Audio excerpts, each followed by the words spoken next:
El virus del COVID-19 sigue en evolución y con el surgimiento de nuevas variantes se vuelve más difícil controlarlo, según autoridades de salud del condado. En las calles los cubrebocas reaparecen y este nuevo incremento preocupa a los residentes. Pues la verdad que está regresando el COVID y hay que cuidarse porque luego anda uno en el autobús y necesita cubrirse. Una nueva variante de Omicron, conocida como KP.3.1.1, se estima es la responsable por casi el 28% de los nuevos casos en la nación. El COVID cambia, ¿verdad? El virus cambia.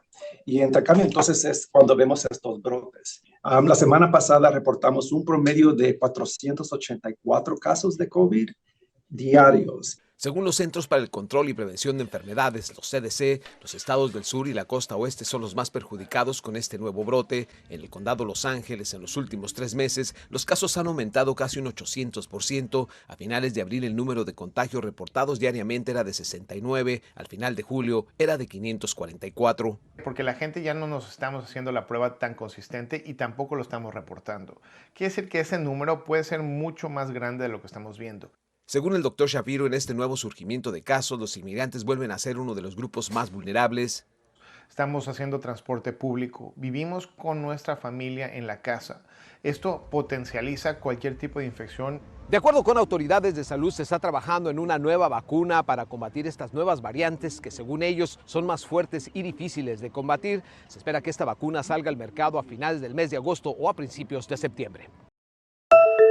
Aspiraba a ser atleta olímpico o músico en México, su país natal, pero finalmente optó por dedicarse al periodismo. Con más de 40 años de carrera profesional, Jorge Ramos es ahora uno de los periodistas hispanoparlantes más reconocidos. Acaba de publicar Así veo las cosas, lo que nunca te conté, un libro muy personal en el que reflexiona sobre su vida, el periodismo y el hecho de haber sido inmigrante en Estados Unidos. Cuando yo me voy de México, en el país había una férrea censura de prensa, no se podía ser un periodista independiente, un periodista libre, y decido a los 24 años irme de México. Y esa decisión de irme de México me marcó para siempre. Ha entrevistado a líderes mundiales y ha cubierto desde desastres naturales hasta guerras para Univisión, una prominente cadena de televisión en Estados Unidos. Desde el prisma de un migrante asegura que siente la responsabilidad de ser el punto de unión entre todas las comunidades que conviven en un país tan diverso como lo es Estados Unidos. Yo creo que me toca muchas veces ser un traductor, no solo del inglés al español y del español al inglés,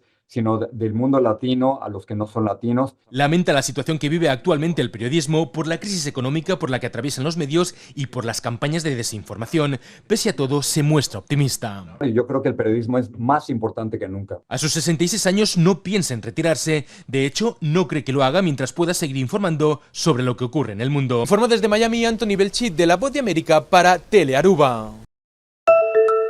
El grupo militante Hezbolá lanzó más de 50 cohetes en los altos del Golán y alcanzó residencias israelíes. El ataque sucede un día después de que el secretario de Estado Antony Blinken se reuniera con mediadores en busca de un cese al fuego en la región. Durante una visita en la base aérea del norte de Israel, el primer ministro Benjamín Netanyahu dijo que siguen preparados para cualquier escenario.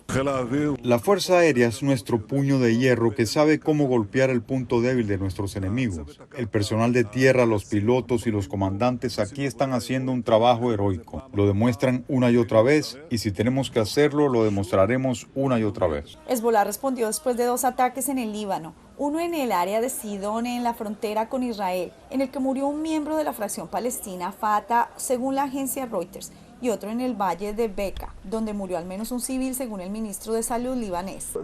La pérdida de civiles es muy dolorosa y sentimos que estamos pagando un alto precio. Esto demuestra que los israelíes son cobardes y que no solo atacan a los militares, sino también a los civiles. Por eso deberían pagar el precio en la comunidad internacional y, si no, con nuestra resistencia. Otro bombardeo israelí mató a 13 personas, incluidos niños, en el este de Han Yunis, en Gaza. Con el recrudecimiento de la ofensiva israelí se desvanece el optimismo del acuerdo impulsado por Blinken de cese al fuego, quien también había pedido a los aliados de la región convencer a Irán de reducir las tensiones en el Medio Oriente. Por ahora los sionistas están experimentando el miedo causado por este periodo de espera. Es posible que la respuesta de Irán no repita operaciones anteriores. Desde Nueva York, Ángela González de La Voz de América para Telearuba.